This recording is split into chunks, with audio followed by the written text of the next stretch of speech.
Well, hello and welcome to the B2B Growth Think Tank. Joining me today to talk business growth and to help out a fellow business leader on the Virtual Hotseat is someone who I'm pretty sure you're going to relate to because, like many of us, he had a pretty negative view of salespeople. I mean, he was an engineer by trade and by training, but then something happened. He then actually became a salesman.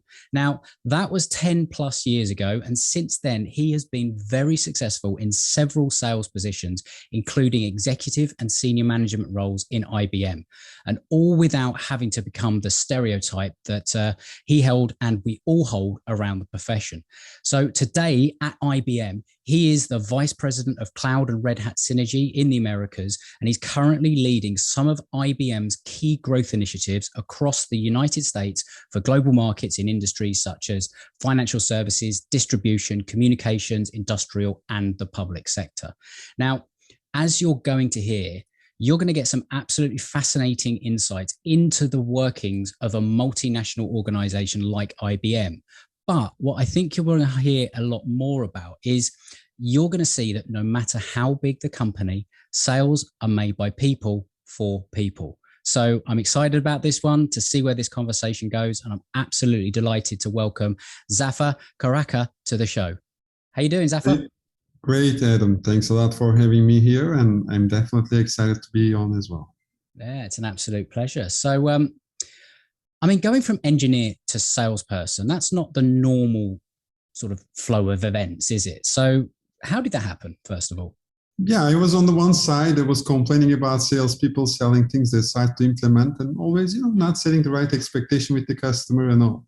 But at some point in my career, I wanted to get into the business side of the equation. And honestly, on a Sunday evening, I was on LinkedIn. I saw a job at IBM that was saying my engineering profession is the area of focus, which is telecommunications, which is networking. Then there was a discussion about sales. I said, it may not be that bad. Let's just apply and see what happens. Things just worked out rapidly. Next day, they called the day after that. I went to interview and I met this wonderful woman.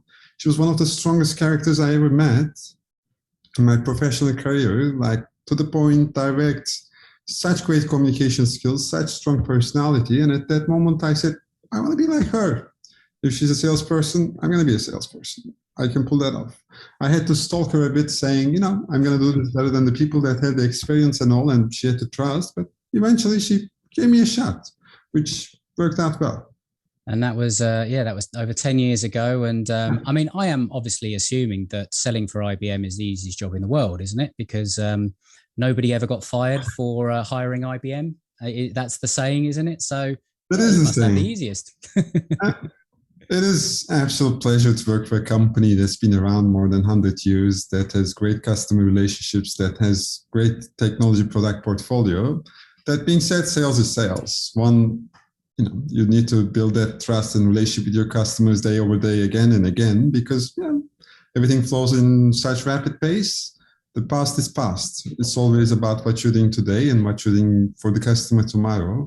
That's one piece. Then the second piece, we have tough competition, right? We have all these hyperscalers on the cloud space that are coming in that competing in certain cases, partnering in others.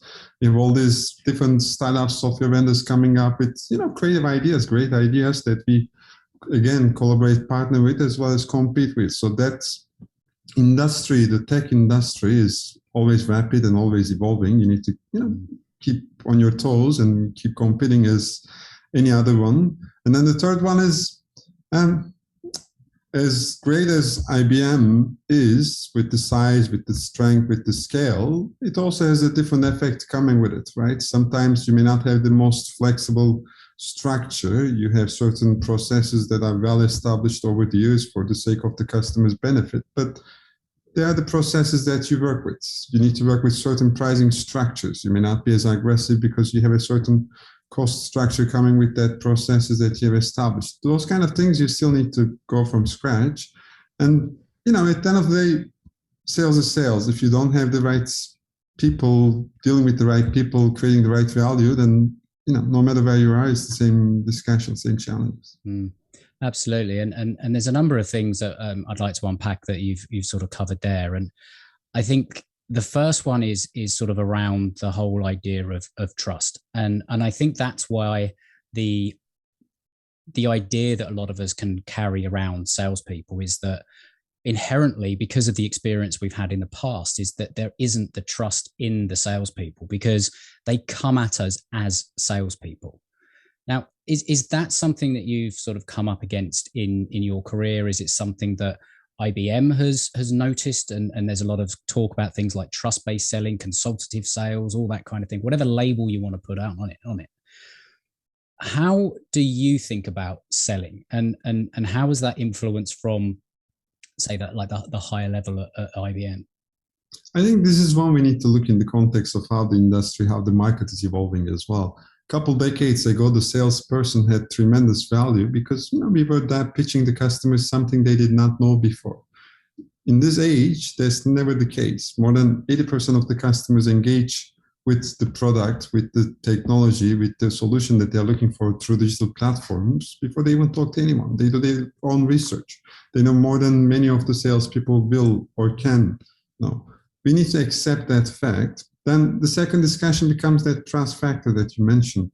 The moment you stop trying to push something to the customer, which customers want to buy, they don't want to be sold anymore, and they know enough, the discussion actually starts. You need to ask the right questions because your job as a seller is now understanding where the client is, because you may have the best solution, but you need to meet where the client is in their journey. Whatever path they're on, they will be at a certain stage that's going to be different from the other customer.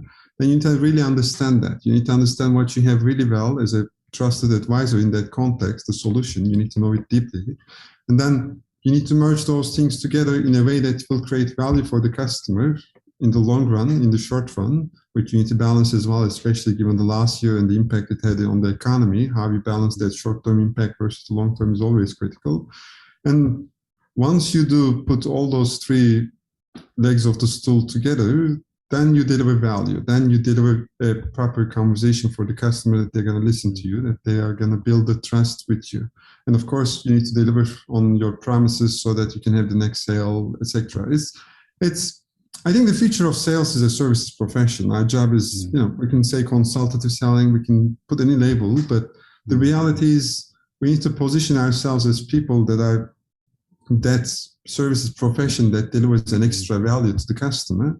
Otherwise, again, they can buy the point products online, they can buy things digitally, they can learn things digitally, and then the question becomes, why do we need the salespeople?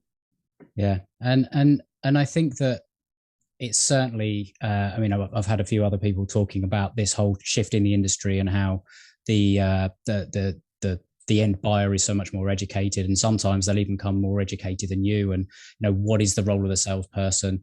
I've had people talking from car buying perspective, for example, and the fact that you can literally go online and go to a supermarket where it's picked out of a box and delivered to your door without having to potentially even talk to someone. On the surface of it, potentially suggests there is less and less place for salespeople. But at the end of the day, people still want reassurance to know that there is somebody to talk to. And this is the same discussion, right? Ages and ages, like industrial revolution and how humankind position ourselves again. This is the discussion about artificial intelligence now. What's the role of human versus why are we going to leverage AI, and are we killing people's jobs? It is not that. You need to go a bit higher on the value chain because there's tremendous value a seller can bring. One with the industry expertise, with the understanding of the customer's business, and the second one, understanding of the product or the solution that they're driving.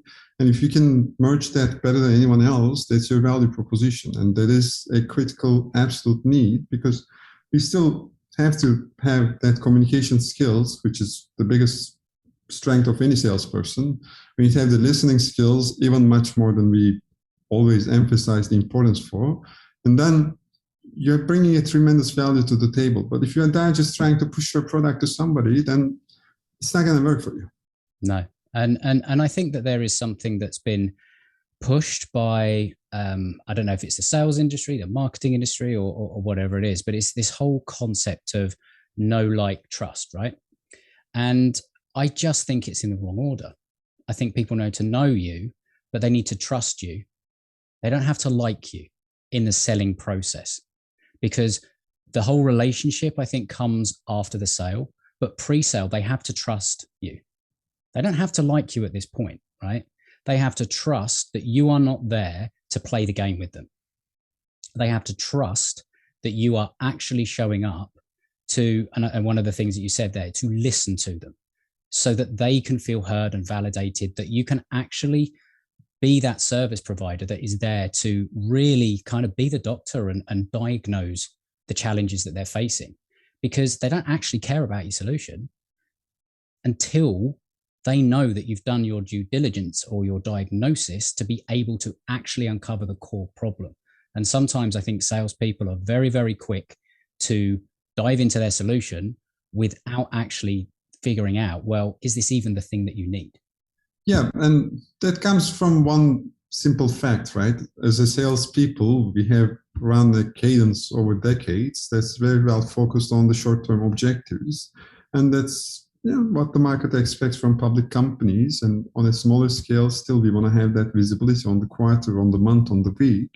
And then the discussion becomes, how does the seller or the sales manager or the business unit leader, how are you actually focusing and balancing that short-term objective that you need to deliver the month, the week, the quarter, while you're building the longer-term discussion? And the longer-term discussion have few folds, right? There's simple metrics that you look at about your next quarter pipeline or next quarter plus or next quarter two throughout the year.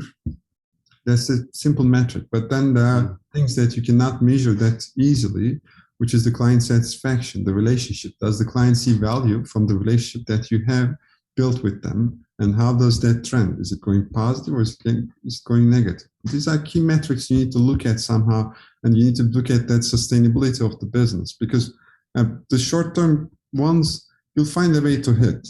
One quarter is the most important quarter ever in your career, anyone in sales. And then the next one is, again, the most important quarter ever again. So you start again and again and again. There's a vicious cycle that you need to somehow keep an eye on while building the longer term, building the future in there.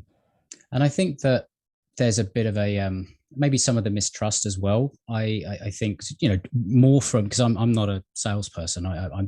What I know about sales, to be honest, is as much as what I've learned from talking to people like you on this show, but it's also from being on the other side and being in that position where I felt awkward and I felt, like things are being pushed on me and all the rest of it, because I almost think it's kind of like, from a salesperson's perspective, they're almost seeing it as, and you can even hear it in the language in sort of sales training and things like that, take them to the next step, take them to the next step. And it's kind of like on the salesperson's agenda. Whereas if you're actually putting the customer at the center of it, or your potential customer at the center of it, you're not trying to push them to the next place. You're kind of going, this is where we see you are. Where would you like to go next?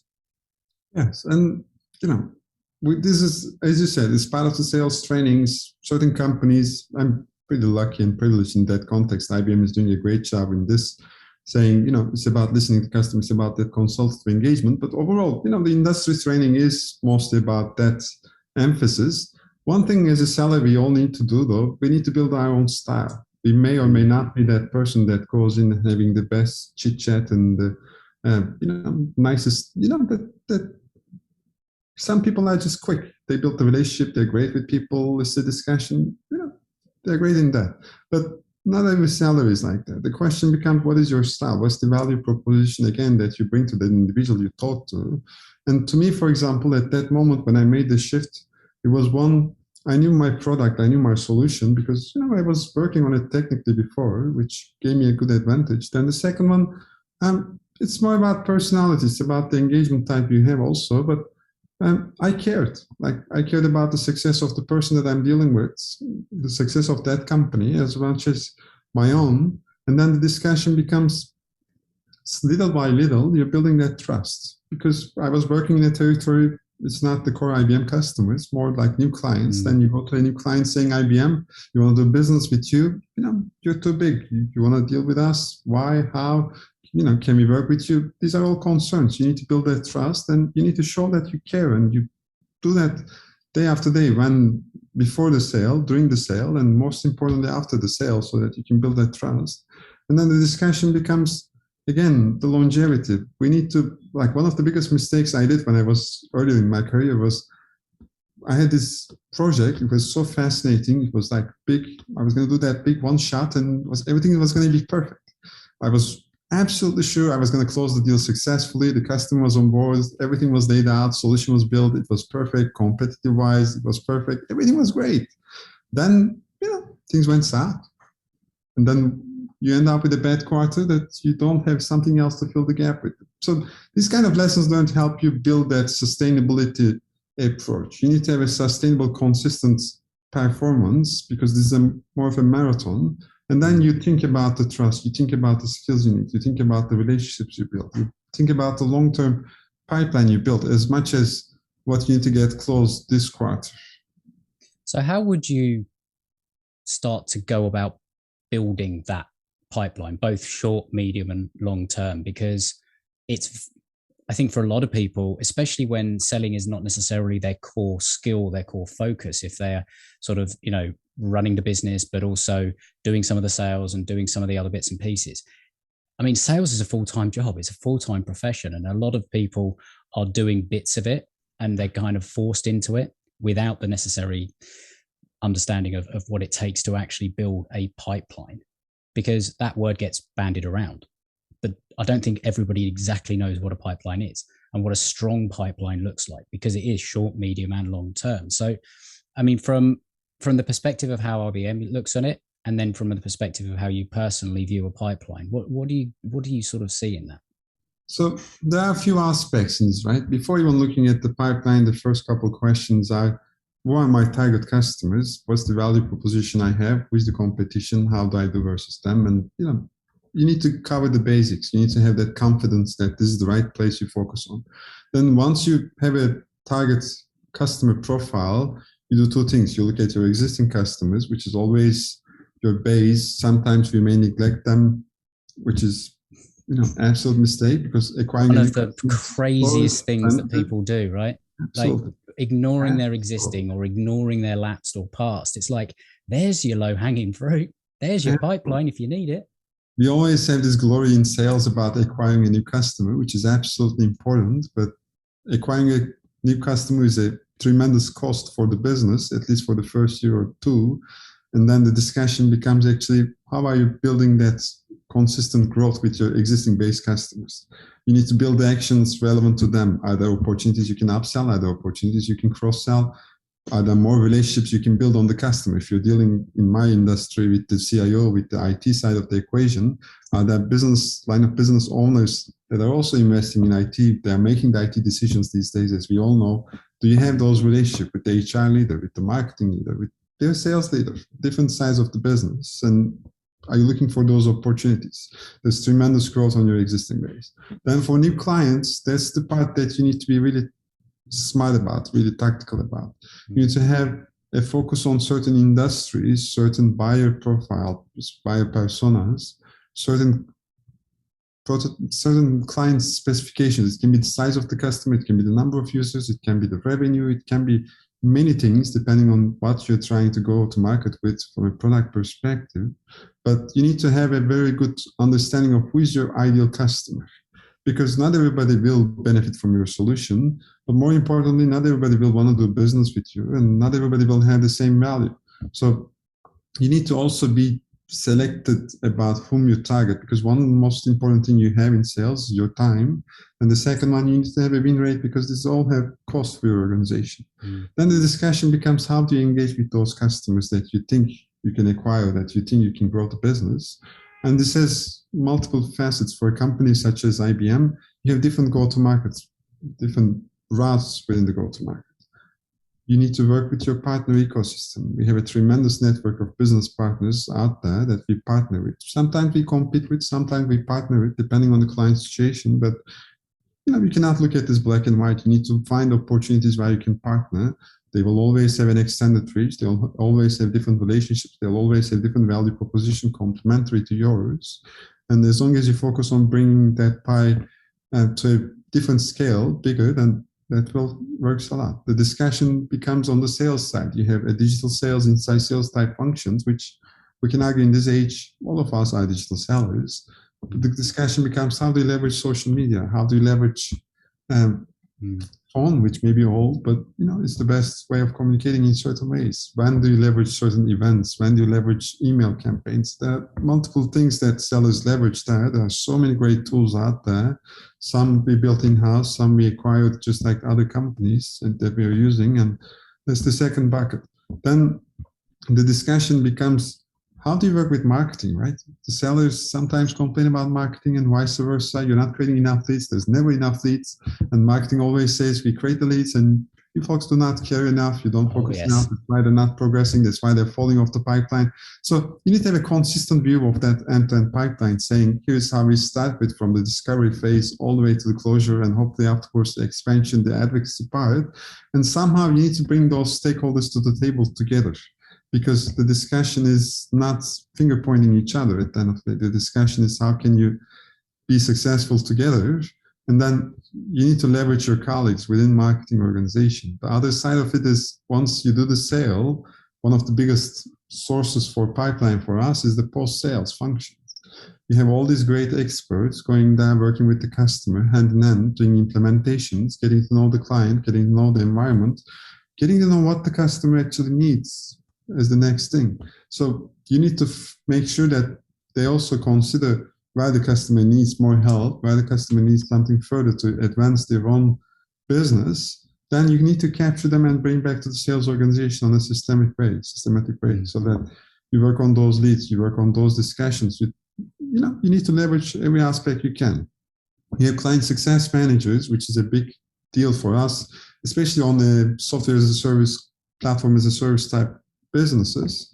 And it's mostly about the adoption. You may have sold something, but is the customer using it? If the customer starts using 100% of it, it means they'll need more. It means they're going to ask for more. That's your opportunity of upsell, cross-sell. Again, how are you leveraging your CSMs? Your job is the success of the customer. They're not salespeople, and they should never, ever act as salespeople. But, again, they know the customer. They are the ones to increase the demands. If you drive demand, you're going to drive sales. So, and building that pipeline has too many dimensions that you need to consider, unless you bring a holistic picture and somehow build a view of the business holistically from these routes, what percent of contribution you're going to get from each, and somehow build a management system to bring all these individuals together. That's a tough discussion. This is the IBM picture. If you look at IBM, of course, it's a multi-billion-dollar company with 350,000 people. Well, I now feel slightly silly saying that it must be the easiest job in the world after hearing that, because it is. I think what that gives is a picture of exactly what goes into this kind of strategy required to do things well from a sales perspective. And even if you're listening to this and thinking, well, I'm not IBM and I don't have all of these other departments and all these resources and all the rest of it, it's almost better to ask yourself, how can I take some of the concepts that I've just heard and apply it to my business? Because ultimately it's about customer at the center. It's about communication. It's about understanding the points on your client journey and where there are potential transitional opportunities. So I always say there are opportunities in transitions, and transitions, especially if you're making a sale, are always then going to happen afterwards. So you're transitioning from having a problem to having a solution, and you're transitioning into a new problem. Well, is that one that you can solve? Because it might not be, but then you mentioned partnerships. Well, does that open the door to partnership opportunity? Does it open the door to the opportunity to outsource a particular service that client is then going to need and partner with an outside provider, white label it, do whatever? There are many ways of doing it. But IBM obviously is a big, huge corporation. But if they actually did everything in-house, they wouldn't be able to do it, because the profit margins would be so small because of all the things that they would need to do. I remember right back at the beginning of my career, I worked for an IT services company, and they did work with IBM, but they were one of their partners. Their end client never knew that they were talking to somebody from the company that I worked for. It was outsourced sort of call center and support and all that kind of thing. And it's just sort of thinking, how can I take some of these concepts and some of this, I guess, years and years of success that you see from a company like IBM and apply just some of them to your business? Absolutely. So, there's a discussion about scale, and when you scale things, there are departments, there are organizations, there are different people that you need to work with, which is also a big challenge. But the business is the business, whatever the scale is and whatever the level is. There's one thing that's a huge fact that we miss about sales. Sales is a very predictable process. If you take sales as that one shot, one project type discussion, as I did earlier in my career, there will be great quarters, there will be pretty bad ones. But if you take sales as something that you need to do consistently, week after week, month after month, quarter after quarter, the results will be very predictable. And if you do the right things, you're going to get the right results. That's plain and simple. The discussion becomes, what are the right things for you? And again, when you think about who is your base customer, existing customers, who are your new clients that you would really want to acquire? Not because they're the biggest names or anything, because they have a need, and you have a way to fulfill that need better than others. And you need to be targeted there. And on your existing customers, you need to look at this discussion about, are there things that I can engage with? Are there other people in this company that my contact can introduce me that I can get more business out of? To your earlier statement, the partnership discussion, we cannot do everything ourselves. That's one. The other pieces we're not going to do better than others. So that, it's the best thing ever that we can do is work with others, somehow bring more value to your customer, which in return is going to help you as well, because that partner is going to bring you somewhere else that you're not existing today as well. So we somehow need to take time. We need to structure our day. We need to structure our week. We need to structure our quarter, month in a way where we carve out time to focus on different aspects that you need to drive. And as long as you do this consistently, quarter after quarter, you're going to get the results. It's not rocket science, really. Mm. And something that you mentioned sort of earlier that I wanted to sort of come back to, and you also said something in there that I want to almost touch on as well before we get to the virtual hot seat. But you spoke about personality of salespeople, and I think that there is a perception that the personality of a salesperson is a particular way. Very kind of Jordan Belfort, very Gordon Gekko, very ABC, always closing, blah, blah, blah, all that kind of thing. So I think that in itself can harm the industry of sales because it attracts that kind of person. But it's not necessarily that those kind of people are the right kind of people to be in the industry to sell in the right kind of way. And what I'm really impressed with, having had conversations with you previously, and I think it's something that more salespeople would be wise to consider investing in. And that is that you are currently sort of looking at, how do I build my personal brand as a salesperson within an organization? So do you want to sort of just touch on your thought process around that and why you see that as an important, I guess, evolution in your journey and potentially for others? Absolutely. So we have this sales stereotype, and to your point, we hire accordingly and we train accordingly, and it's a self-fulfilling prophecy after a point. Sales is one of the professions with the highest gender gap. We don't have enough women in sales. It's number 2 on the worst professions, which shows enough that we're doing something wrong there, because the buyers are not that different. You have much more women on the buying decision-making side than on the sales side. That shows there's a gap. There's a diversity gap. But the discussion becomes, again, as a seller, you need to create your own style, because you cannot be somebody else on a consistent basis in the long run. You may act differently for a sale or a quarter or 2, but you're going to succeed that way. Then the discussion becomes, how do you build your own style? If your style is that extrovert, strong alpha sales profile that goes in, tries to close every day, every time, okay, but that's not most of the case the time, and so most of the time the case, and also there's not something sustainable in the long run, given the customers do not appreciate that anymore.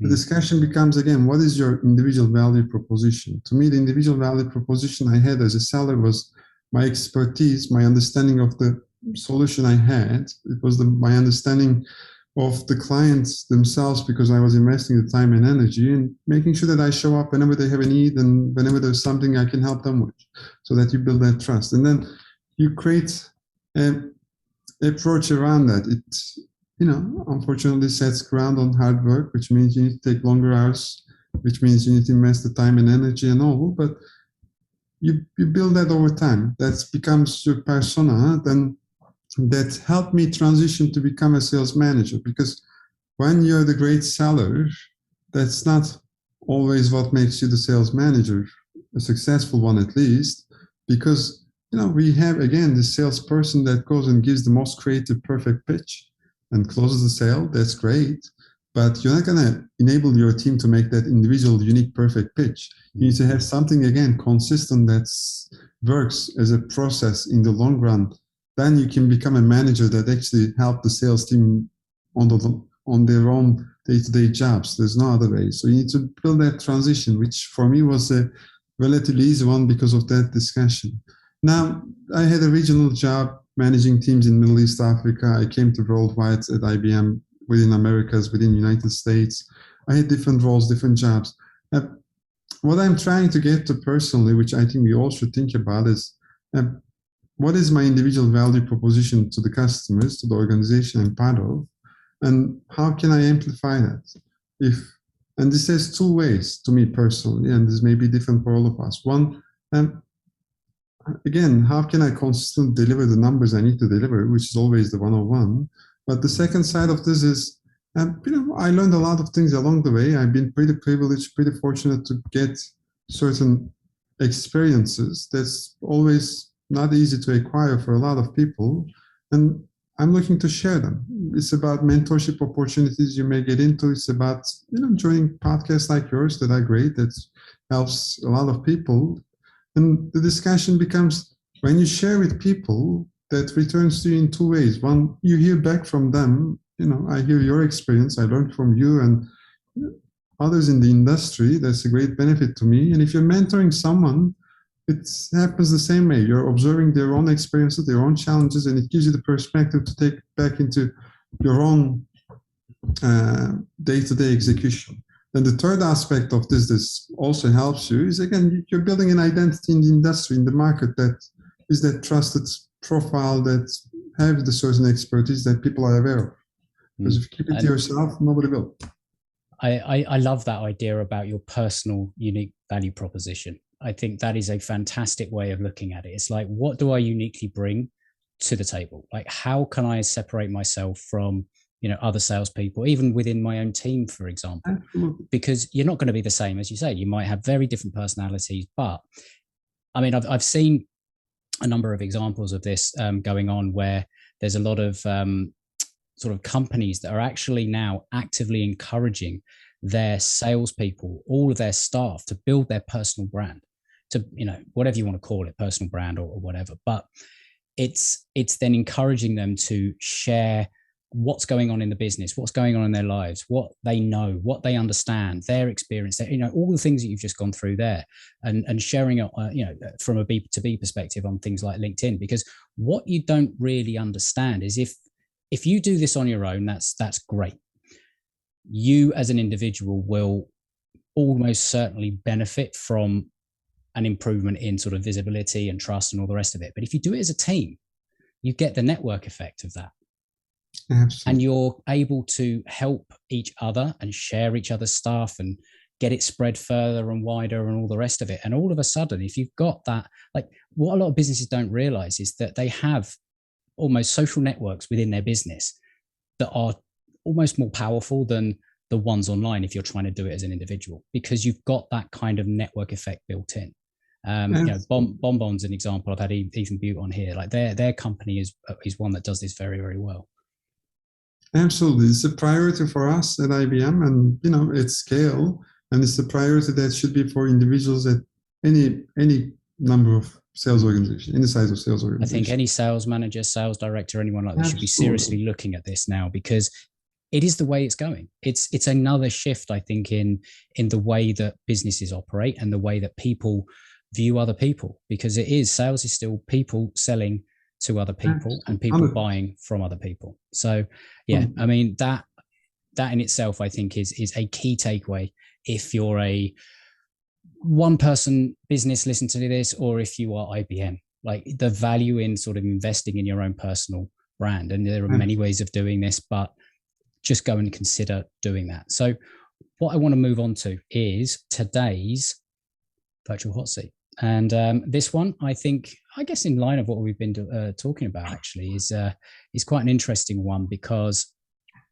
I think that what this is all about. So let me just sort of bring this one up here.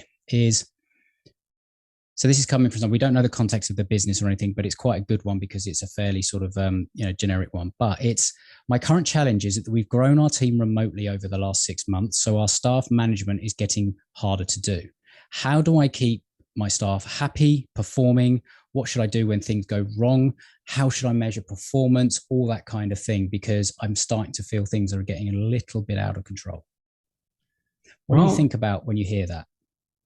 I think that's one of the most common challenges we had over the last 15 months, given the COVID and everything and the rapid change and the impact it had on people. I don't think there's any manager, sales or non-sales, that did not ask this question to themselves. And honestly, this is if they didn't, they definitely should, because life changed drastically, right?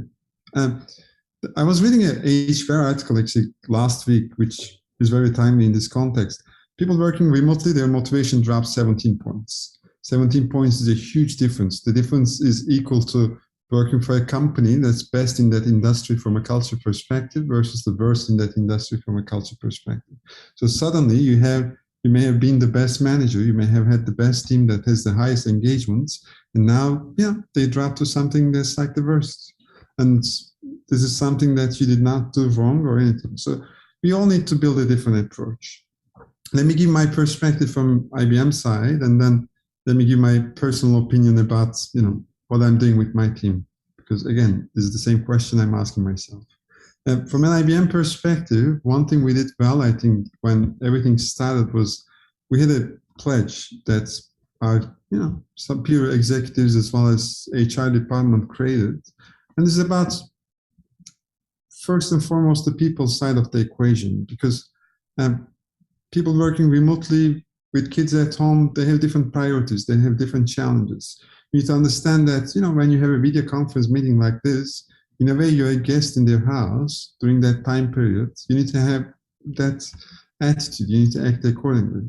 You need to understand that they'll have different priorities throughout the day, that they need to take care of their kids maybe during the day now, and they can work instead in the evenings. You need to show that flexibility. You need to show that you're there for them. Before any of this, you need to ask the questions, how they're doing and how things are working. And this has one professional aspect for sure, but also the personal aspect, because people have different things that they're dealing with when they're working remotely now, especially with the last year. That's huge, isn't it? That whole sort of shift in, I think I've been saying that this sort of thing is I couldn't believe that people were still getting on a train and commuting 2 hours in and 2 hours out to work every day. I've fortunate enough been remote for 5 years now, and we built the office in the garden and stuff like that, so we have that separation. But if it was to be thrust on me, I can only imagine how difficult that was. And I think that, and I've heard like on the other side of the coin, like horror stories of people that are literally locked in their house and dealing with 3 children of different ages, with a partner at home as well, and all the rest of it, and their manager or their boss or whatever have then come down very, very hard on them and said, you're not performing, you're not doing this, you're not doing that. And one story that I heard was from my wife, and she said that one of her friends, it happened to them, and she literally had to, in the middle of one Zoom meeting, when she got called out for something, she just went, right, turned the computer around and showed the chaos that was going on with the kids in front of them and said, this is what I'm dealing with. Like, absolutely. It's like, not to have that empathy is incredibly naive, I think. Absolutely. Verging on psychotic, I think, like, to not understand that 100%. Is a reality for people.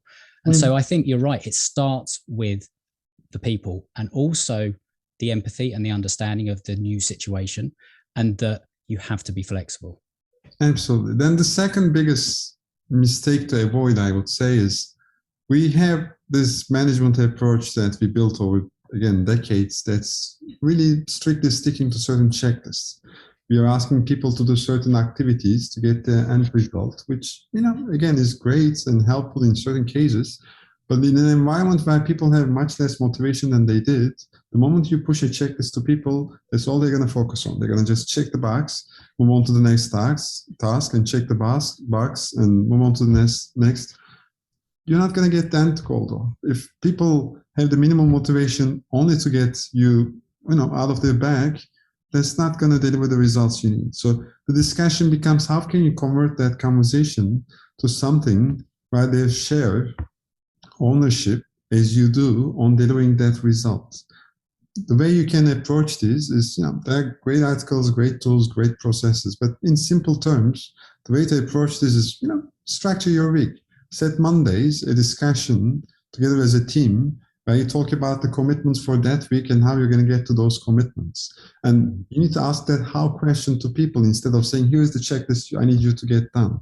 But give them the flexibility to define how they're going to get there themselves. Then keep them accountable to that, but give them the flexibility to define it. And then give them the flexibility to execute on that based on their own timing, given what's happening at their house, as we already mentioned. Then from Tuesday till Thursday, try to set only individual conversations, like talk to them, try to get an understanding about where they are, how they are doing with the stretch assignments, not to, investigate, not to look everything with a microscope, but sincerely, seriously asking how and where you can help them, because by design, some of the tasks they will have will be stretched. That's why you're the manager. That's why they work for you. And you need to have some added value proposition that you're bringing to the table. But keep those discussions more individualistic and more individual, unless there's a task you will accomplish as a team together working on something. Then Fridays, use that in a way that you kind of reflect. We committed this, here's where we are, and this is where we get to. But don't do it in a way that, again, you're inspecting or you are the one saying how the hell you didn't get to where you need to get to. Put the people on the spot in the sense that, let them present to the team. And if somebody's pitching to the team something on Friday, they'll do their best to look better. They'll do their best to look the best they can throughout the week just to get there and be successful. This is simple, basic human attitude we all have. So you need to empower the people to define, again, what they are going to get done that week and how they're going to get there, and then help them along the week. And then at the end of the week, just make them communicate this to their peers more than you.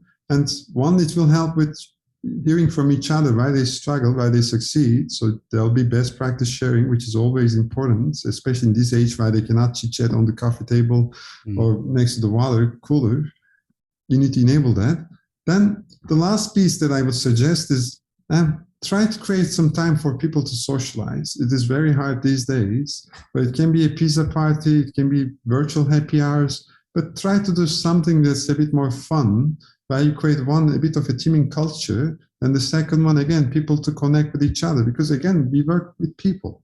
We work with each other in the team, we work with our managers, and the more personal level we have a relationship, the better, the easier. Of course, we need to be, again, conscious about people's lives at home and how things are going, and they may or may not be able to join these kind of things. But it's good to have these kind of activities that brings people together out of the work context day in and day out, because there's something called, Zoom fatigue for a reason. We are always working now. We're always at home and available, and there's the balance we need to somehow establish. That will be the last tactical piece. Yeah, and I picked up on the word that you used there that I think is it kind of underlines all of this, and it's culture. And I know culture will mean a number of different things to different people, but I think if I ever sort of think back to times when I was in, working in businesses and all the rest of it, there was a definite sort of type of culture. And I think that when it's good, it's almost like the culture doesn't matter quite as much when times are good and all the rest of it. And you can manage your stuff because everyone is seeing benefits and all the rest of it. Things are good, everyone's happy. But when things turn a little bit south, the culture will have a massive impact on how people react. And I think that culture it always does start from the top. It starts from the leadership sort of communicating the vision, what is expected, and not just from a performance basis, but from a behavior basis, from how you treat each other in the team, how you treat your customers, how you treat your suppliers, how you treat basically everyone that comes into contact with the business. It's not about perks. It's not about, getting ping pong tables in the office or anything like that, or, sending, I don't know, ping pong balls to people's houses so they can ping pong through Zoom. I don't even know if that's possible, but who knows? It's about that cultural thing. And that starts at the hiring process. And it's a much more difficult thing to change mid-flow, but the only time to sort of grow an oak tree is 80 years ago, but the best time is today. So it's kind of like, if you're starting to see things going a little bit awry, have you questioned whether or not, as a leadership team or a leader, whether you have really communicated the expectations and the vision of the culture of the business? Because that still needs to go through even when you're remote. Absolutely. And one common mistake we all do is, when things are rough, we stick to our playbook harder. We stick to things we do, that got to us. That we're comfortable with, and we know, and we understand, right? And we force it more, we push for it more, we push for those things more. The thing is, though, you need to take the step back, somehow calm yourself first before even engaging the team, and figure out how we can approach this holistically, how we can approach this more productively. As you said, the best time is today. It may take 8 years for certain things, but it doesn't matter. You take that step back, saying, what are the things we can do differently? And don't expect you have all the answers. You need to be open and transparent with the team and let them come up with the answers. Again, the more you give your ownership to people in this age, the better, because you're not in the same office. You're not going to see what they're doing already day in and day out. And it is simple number one management advice. Like, if people feel ownership, they're going to come up with the solutions. They're going to feel ownership to execute, and they're going to get that. If you give them the recipe of success, saying, here's the checklist, check the boxes, that's all they're going to do. They're going to check the boxes, nothing more, nothing less, and that's not going to deliver the results you need. And I think one of the other things I always used to do when I was running teams is you kind of give the people that are working in whatever role they're working in, you give them a number of success metrics. We might call them KPIs or something like that. But it's kind of like, if you can give them some key things to monitor on a daily, weekly, monthly basis, they will know whether they're doing a good job, like performance-wise. It never becomes, you never get into a review meeting with someone when you have those success meetings, and then you have to have a hard conversation and it becomes a surprise. Absolutely. And you need to talk the same language, right? You need to agree on what the success looks like, and you need to have the hardcore numbers for that, because this is sales. It's all about the numbers at the end of the day.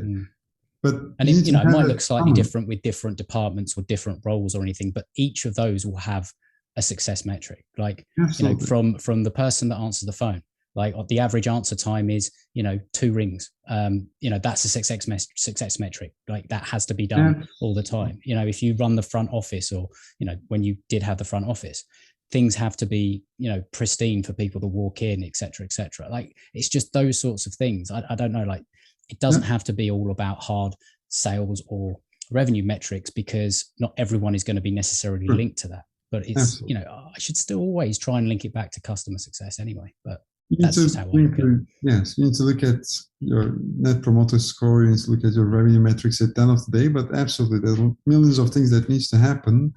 I'm looking at this more from a sales perspective, of course, as you can imagine, being into this too much. But for every single department, that's the case. You need to have that outcome that you're looking for and help people be clear on the outcome you expect. Then let them somehow define how they can get there. If they think there's a better way to keep that front desk pristine, the lobby much cleaner and nicer, then let them do it that way. Keep them accountable if it is not, but just give them the flexibility once you define the success metric. Definitely. Well, I mean, there's I hope a lot of practical ideas in there, but also a lot of things to maybe think of from I guess a slightly bigger perspective as well, thinking the cultural side of things, but the practical side of things that you can do in there. Take some of those steps. And I love the whole thing about sort of structuring a week around how you communicate with your team and the things that you do with your team and making extra time potentially for your team. I think that's fantastic advice. So I do hope that's been helpful, not just for who sent it in, but also people listening. So thank you very much for that. That was good fun and also very valuable. So before we sort of finish up, is there anything that you would say from working with a company like IBM that they do that many, either from a sales perspective or just from any other aspect of the business, that they do particularly well that maybe others wouldn't necessarily think of them doing well from the outside? If that even makes sense. It makes sense. It's a tough question because, IBM is the harder aspect of IBM in the sense is explaining IBM, because most of the people in the industry have the perception and the identity for IBM. Some, the more positive, some not as much positive, but mostly a strong brand that comes with it. We have the most patents in the world every single year for the last 25 years by far, which means we invest a lot in the technology side, we invest in the innovation side. That's what we do for a living at the end of the day. The piece that I think we always been again known for is we have those long-term relationships with a lot of the large customers we have over the years that we somehow build based on, again, that trust we have to win day in and day out again and again. The piece I think that sometimes is getting lost is as a new seller, when you join IBM, we have a training called Global Sales School. Every seller needs to go through this. Every seller has to undertake over this, and it is still by far the best sales training I ever did in my career, internally in IBM as well as externally. There's a few months of training, then there's certain aspects that used to be face-to-face, now it's more of a Zoom discussion, of course. But it's all about making the seller think how they're going to ask the questions and then how they're going to listen to those questions. It is not about selling to people. Again, I would tie back to that statement saying our job on sales is not to sell to people, but help the customer find the right solution and help them buy it. We need to enable them. We need to handhold them along their journey, but we cannot take them there unless they want to get there. And our job is to help them. That's one thing that I think IBM does well on the sales side as a training for us all. And that's one probably I would state in the context of all our discussion.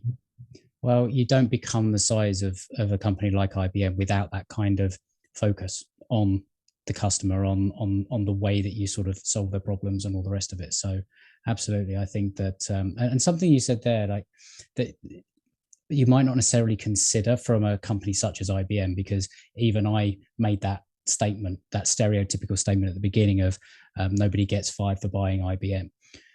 Well, you're kind of having to build the trust anew every single day, every single contact. And I think that the reason, or maybe one of the unseen things from this conversation that's coming through from me, maybe, is that there is almost that relentless focus on the fact that you have to restart the trust or have to maintain the trust every single day.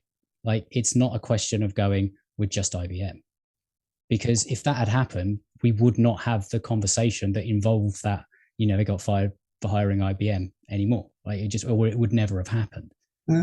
So life never works based on arrogance, right? Again, every single interaction we have with our customers, it's not just our customers, our colleagues, our peers, our partners. It is a discussion about the value you bring to the table. And unless, you may have a credit to get that first meeting on IBM using the brand of IBM. Yes, that helps. But in that first meeting, you need to earn the right for a second discussion. If you don't show value in that meeting, no matter who you are, they're not going to spend time with you, because again, that's the most important asset they have, their time, and they're going to structure it accordingly. So you need to earn that right for the next discussion, after that. And to get to the IBM piece, I just want to say one piece in that.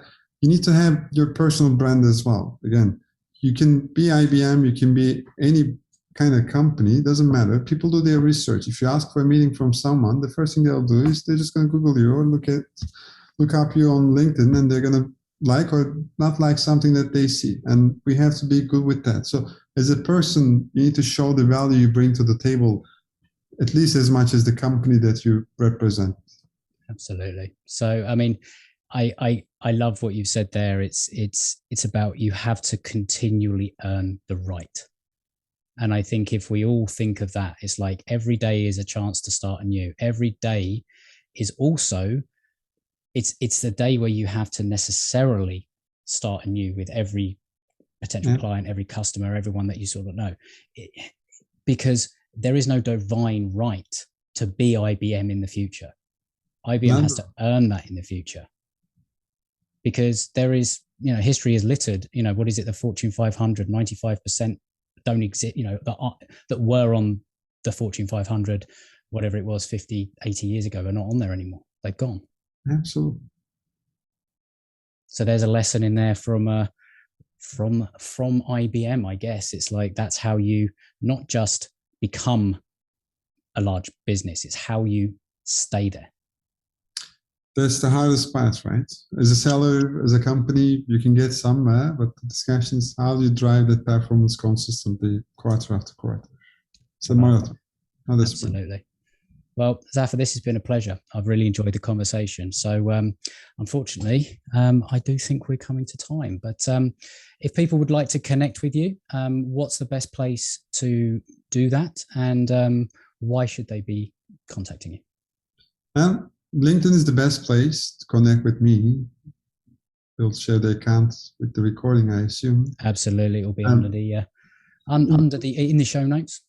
In two ways, I'm happy to help anyone reaching out. One, of course, if you have any questions about how we can help as IBM for your business from a cloud perspective, from application modernization, all those conversations you're dealing with today. But more importantly, I'm here to have any kind of conversation where you're looking to bounce back ideas about your sales numbers, your sales team, your sales structure. And if I can help in any means, I'm happy to do that. I'm happy to share what I know, what I lived through, what I experienced, and it's rewarding for me as well. And that's an incredibly generous offer, and I think that it just shows how when you have a certain amount of success and all the rest of it, if it does become, you talk about mentorship, you want to be able to sort of help and improve other people. Absolutely. So if it's a no-brainer if you run a sales department or anything like that, make sure you connect with Zafer and have a conversation, because there is an incredible amount of value that you could get from it. So very generous. Make sure you do that.